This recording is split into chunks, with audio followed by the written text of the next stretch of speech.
Hello friends, welcome back or welcome to my channel if you've never been here before. My name is Bree and today I'm going to be doing my August wrap up. Let's get into it. Okay, for the month of August, I read so much. I was on vacation, I was traveling again. I feel like I say that every wrap up, but I've done a lot of trips this year. So I was doing a lot of traveling, and for like a whole week I was in Florida and I literally read on the beach and that was it. It was perfect. So I read 23 books total, and of those 23 books, 10 books were physical books, 7 books were audio books, and 6 books were ebooks. So, and I feel like July was a little bit of a rough reading month for me overall. Like I didn't have a ton of 5 stars. I didn't have a ton of books that I loved, but this month, so good. I had a great reading month and I did pretty good sticking to my TBR. I think I put like 25 books on my hopefuls, and of those 25 books I read like 10 or 11, so I feel like that's a win for me. Like that's almost 50%. So anyway, let's get into it. I'm going to start with my books that were bottom of the barrel for me and then go up from there. So coming in first, my least favorite book of the month was Endless Anger by Savar Miller. This is the second gen of the Monsters and Muses series, which I absolutely loved. I had so much fun. It's a fun, dark romance, Greek mythology, like retelling. There's mafia, there's secret society, there's all kinds of fun stuff going on. And so I was really excited about this book because it's about their kids, but it just didn't hit for me. I was very confused. I didn't understand what's going on. I liked the characters, but also I didn't feel them fully developed for me. And the plot really happened a lot at the end, super fast. And so then I just was like, I don't know, unsatisfied.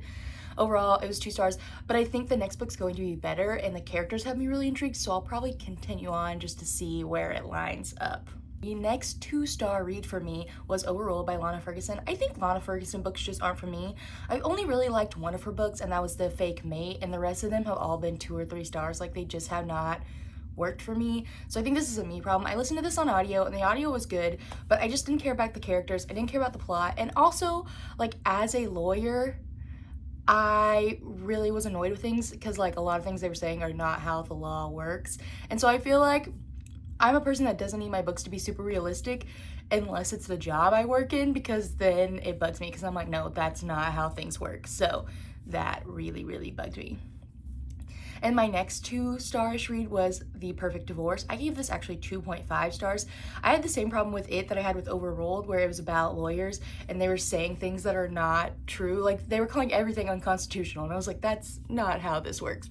And so I just got really annoyed with that. I felt it was a bit predictable, and the first book bugged me with the lawyer thing too, but I still enjoyed the story and it was fast-paced, whereas this one I thought was really slow and it just did not keep me going at all, to be honest. Now for my 3 stars, first was The Legacy by Elle Kennedy. I did a whole reread of this entire series and I absolutely loved it. I had so much fun. This is my least favorite book in the series. It's like an epilogue novel basically, and it follows all of them like after the events of the main 4 books, and I just really did not feel like the characters stayed true to themselves. I didn't care for any of the novels, honestly, except for Grace and Logan's. Theirs was the best and everyone else's was just like okay, I guess. Dean and Allie made me so mad. Hannah and Garrett frustrated me to no end. Like Garrett Graham would never compare Hannah to his abusive father. I don't care what you say, like I refuse to believe that. And so I gave this 3 stars on my reread just for the nostalgia, especially of Grace and Logan and like the fun like friend moments, but the individual couple stories, like no, it was not it. I dove back into the Rena Kent-verse and I read the novella I think last month actually, and the first book, and so now I was reading books 2 and 3 and I gave them both 3 stars. I did not like this one as much as the Monster trilogy. I don't know why, it just didn't work for me as well.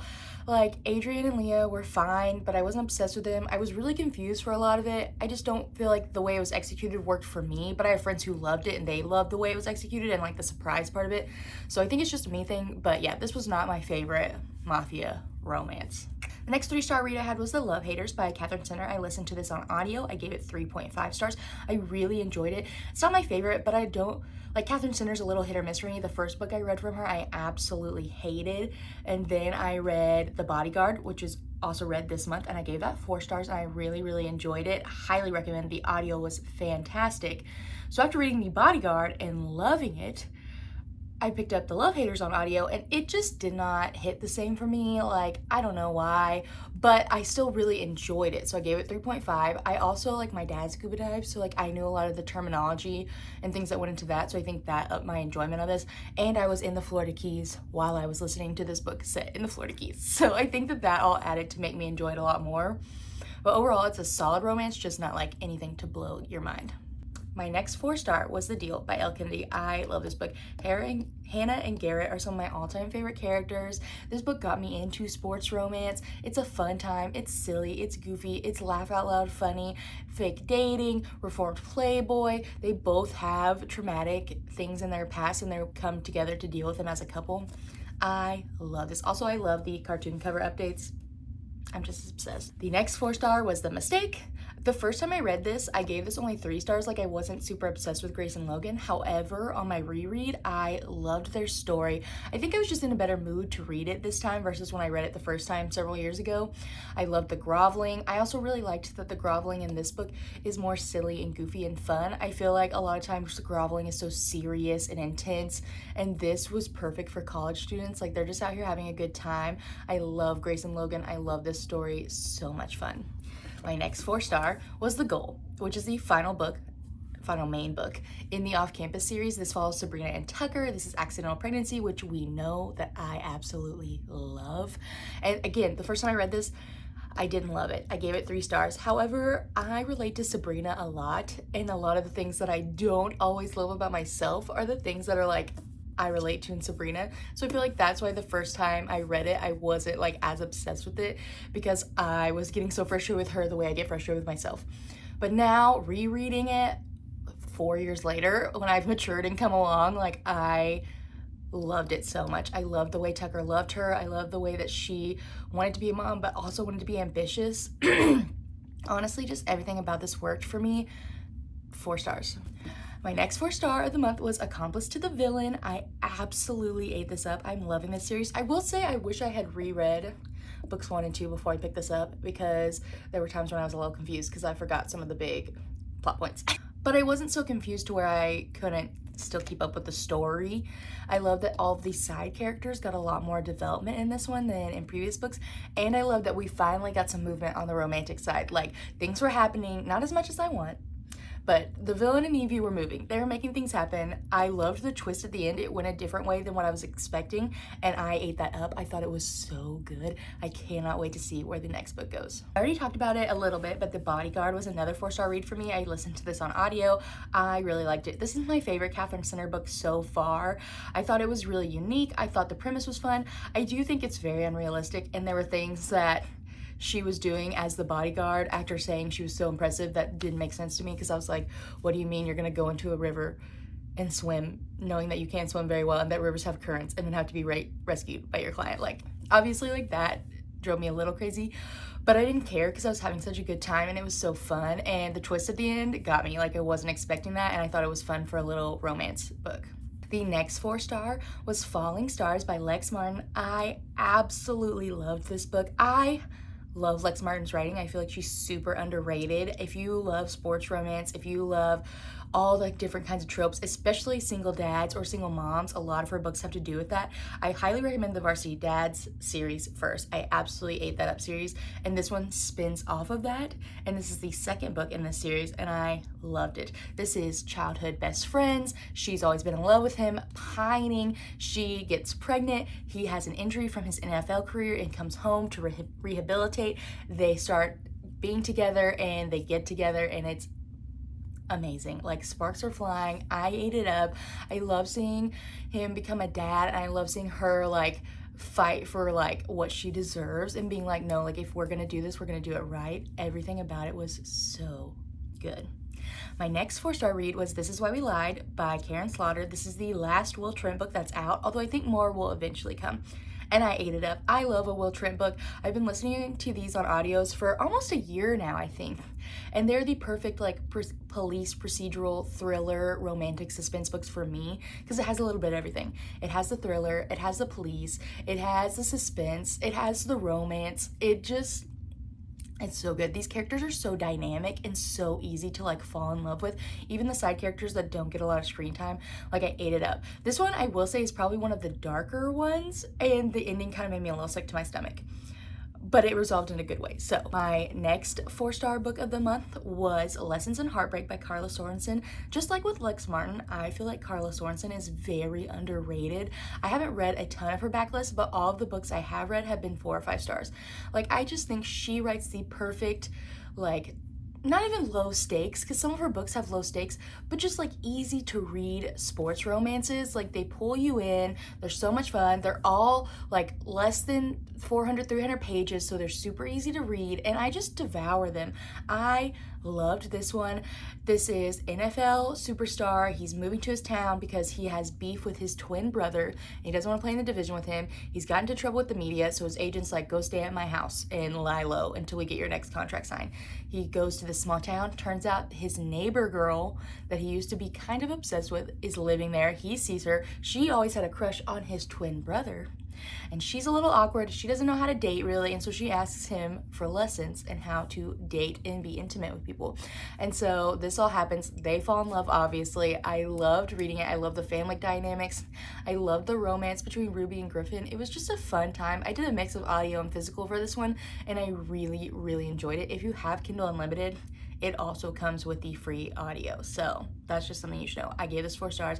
I loved it. The next book comes out, I think, in November, about the twin brother, and so I'm really excited to read it and see his point of view and his side of things, because we got a lot of the beef from Griffin's side, and so I want to see Barrett's side and see their reconciliation, I feel like. For my last 4 stars, My Oxford Year by Julia Whalen. I solely picked this up because I wanted to watch the movie on Netflix. And I'm going to preface this by saying that the book is so much better than the movie. And if you don't want to be disappointed, I almost recommend watching the movie first, because after reading the book and then watching the movie, I was so disappointed. They completely changed the ending and I hated it. I do not like it. No, I don't even think you need to watch the movie, to be honest. It was not what I wanted. The book, however, was super fun. 4 stars. I listened to the audio. Obviously, Julia Whalen narrates it, and she does a phenomenal job. She's just amazing at everything she does. And I love this because it wasn't your typical like romance book. I felt like I love the setting of Oxford. I love the setting of being an ambitious go-getter woman, and like quality of like grief and goals and life, and you know, meeting someone and falling in love but not wanting to, and all these things that were like competing with each other in the minds of our 2 main characters, and I really loved that. The ending was so much more satisfying in this book versus the movie. I cannot recommend this enough if you love like romances that are a little different and a little more emotional and heartfelt. This is exactly the type of book you get, and the audio is fantastic. Now on to my 5-star reads of the month. I had a great 5-star reading month. The first 5-star was The Score. This is my favorite book in the Off-Campus series. I love Dean and Allie so much. I'm just obsessed with them as characters. I love their growth and who they become. I think they're hilarious. I love the way they work together. I also like the way that they're both dealing with things like in the moment. I will never be over Bo Maxwell. I still am not. I can't talk about this book enough. I love them. There's so many moments that I literally like had to stop reading. I was laughing so hard. Like, that's how much I love this book.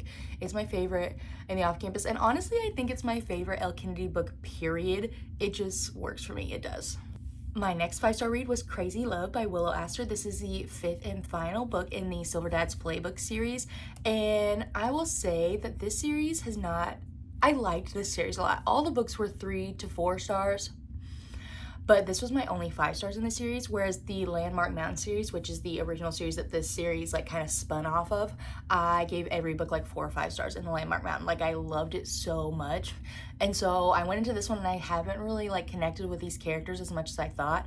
However, this one was so good. It was so different than what I was expecting. I loved Penn and Addie. I thought they were the perfect main characters to close this series out. I loved the emphasis on foster care, and I also really loved the way Addie was portrayed, because I feel like recently in romance books there's this trend to be like anti-motherhood, and not in the way like we hate mothers, but like I don't want a kid because I want to be a career woman and whatever, and I understand that, but also like I loved the way that this portrayed that you can want both and you can have both, and at times in your lives you can step back and be like, no, I want this one more right now, and then I'm going to come back. And I really love that it showed Addie struggling with that, but also being like, hey, like, this is my life, I'm gonna make my choices, and one doesn't matter more than the other, and they both have value. And so like, I'm gonna be a career woman and a mom, now I'm gonna step back and be a mom, and then I can come back and be a career woman in what I want to do. And I love the way that that was written and portrayed in this book. I thought Willow Esther did a great job of showing the dynamic of like dealing with both of those and weighing your options and figuring out what's best for you. Penn and Addie were wonderful together. I love them so much. Also, I think this set up for like a spin-off series, and I'm really excited to see where that goes. And if it comes, I would love a spin-off series with the kids. Like, I would eat it up. 5 stars, so good. I cannot wait for her next books. Next 5-star was Black Swan Affair. This is my Bell Box Books edition. I'm obsessed with it. I've been screaming from the rooftops about this book for years now. I love it so much. It is very underrated. I think I've put it in every underrated books list I've ever made. This is perfect for the girlies who love some angst, who love a love triangle. If you love Vampire Diaries but want to read about humans that way, like, this is it. It is so angsty and just like bone achingly frustrating. And I'll be honest, the first time I read this, I literally did not know who I was rooting for her to end up with the entire book. Basically, the premise is Maverick, our main girl, has been in love with Killian Shepherd, her whole life. Killian was in love with her too, so she thought. Then Killian goes around and marries Maverick's sister, who she does not get along with at all. To get back at Killian, Maverick marries her best friend Kale, who is Killian's younger brother, who has also been in love with Maverick his entire life. It's as messy as it sounds. You get the present day through this whole book, you get the future day, and you get the past with like Killian and Maverick. So you're getting the love and the yearning and the angst from all of these different variables and couples throughout the whole book until you get to the major plot point. And it was literally the most heart-wrenching book I've ever read. Like, I felt for all of these characters at different times, and at the end of this book, like, this is who I wanted her to end up with, and she did. I'm not going to give it away though, because part of the fun is rooting for both of them and trying to figure out and weigh like what you would do in this situation. But just know I love them so much. This was my second read of the story, 5 stars. It is a super quick read, it's not that long, and it's so good. Like, pick this up. My next 5-star read was Kingdom of Ash, the final book in my Throne of Glass reread. I'm actually really sad that this is done, because I don't know if I want to go straight into an ACOTAR reread yet. I'm still deciding, so this may be my last like SJM book for a little bit before I get back into the worlds. But what a way to end. Kingdom of Ash is one of my all-time favorite books. I think this is a masterpiece. It's thick. Like, she's a thick girl and she's worth every single page. Like, the way that SJM was able to weave storylines and plots across 8 books and bring them together in a huge culmination that all fits together and ties up all the plot holes while still leaving open plots and worlds and things to, like, if she ever wanted to return to this, she could, is a masterclass in writing and plot development and storyline development. I ate it up. I absolutely loved it. It is so good, worth every single second. If you have not picked up Throne of Glass yet, I don't know what you're doing with your life. My all-time favorite book. My next 5-star read was Silver Elite. I feel like a lot of people have hated on this book, and I think the controversy is stupid. That's just how I feel. I love this. 5 out of 5 stars. I feel like this was marketed as adult Hunger Games, and I think that's bad marketing. I personally don't really like to compare books to other stories in general, but if I was going to compare this for you guys, I would say it's like Divergent meets Shatter Me, which are 2 of my favorite series, so obviously I'm gonna love it. This was a good time. Like, I was reading for the vibes, I was having fun, I was obsessed. Ren is a super fun FMC, but also so frustrating. Like, I feel like that's what made this book frustrating, is she's the most impulsive character I've ever read about. And she's honest. She was like, I'm impulsive, and she was every second of the day. Like, I loved Cross. I loved all of our side characters. I thought they were developed really, really well. The betrayals that happened I wasn't expecting, and the ending and the twist totally blew my mind. I cannot wait for book 2. This is a good time. If you read for a good time and you don't have a stick up your butt, like, you will like this. And my final 5-star read of the month, and also my favorite 5-star read of the month, was The Night and the Moth. I absolutely ate this up. One Dark Window and Two Twisted Crowns are two of my all-time favorite like gothic fantasy romantasy books. So super excited to see what Rachel Gillick did next, and she did not disappoint. This book was so good. It was super unique and super fun. I love the plot and the premise. I was obsessed from the very first page. I loved Rory and Sybil as characters. I thought they were developed so well, and their relationship really grew naturally throughout the story. Bartholomew must be protected at all costs. He's one of my all-time favorite side characters. I don't think I love any side character more than him. He was the comic relief. He was the backbone, the heart, everything you want in a book. He provided it. The other side characters were giving. The plot progressed in a way that I wasn't expecting at times, and the twist at the end, I thought this character was going to do something, but it wasn't what I was expecting, and so I totally had my jaw on the floor. I cannot wait for book 2. I'm counting down the days.